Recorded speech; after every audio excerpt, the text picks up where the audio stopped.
regarding the open school plan, specifically regarding the quarantine and close contact policy and procedure that Minnetonka schools put into place.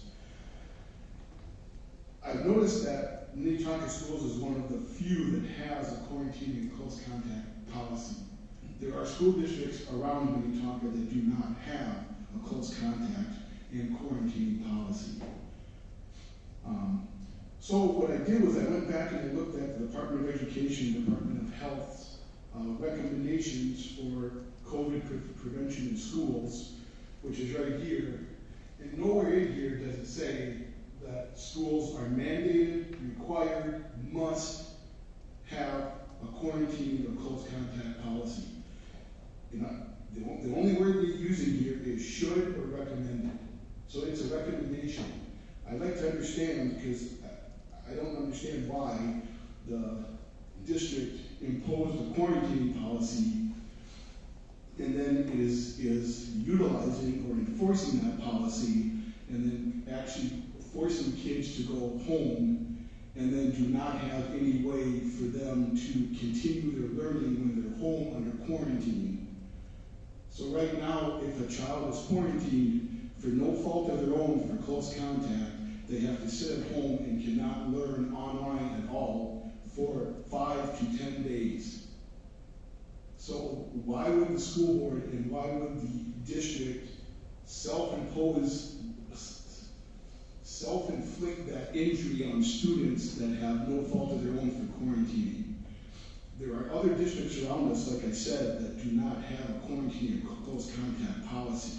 Their policies regarding quarantine are close contacts are considered best practice to quarantine for close contacts but are not required.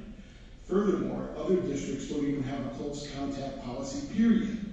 As in, they are not doing the close contact tracing at all, and all they're doing is if there is someone in a classroom or a building that has COVID, they are informing the parents of that classroom, kind of like what Minnetonka used to do pre-COVID, when a child had pink eye, strep, influenza, lice. The parents would get an email from the school saying a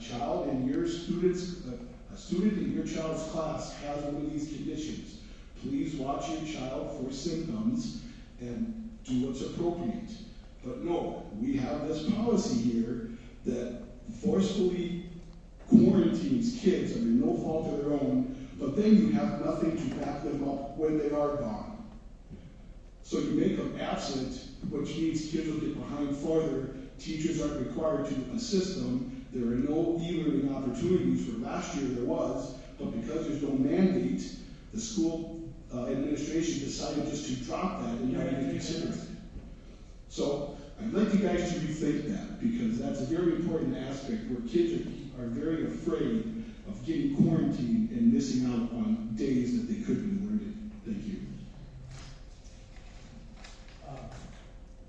Dr. Houston, do you have? Yeah, I can answer your question very simply.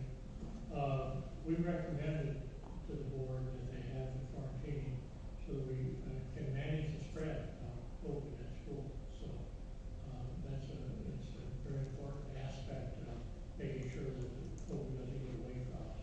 So that's the basis of that.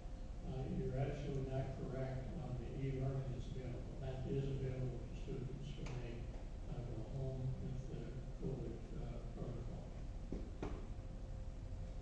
Mr. Ward, may I ask a follow-on question to that? We can take it offline unless Dr. Pearson would like. I don't think you've asked me in email any of these questions, have you? No, I brought it up as a forum to the board. Yeah, I would say let's take any additional questions offline. Sure. All right. Thank you.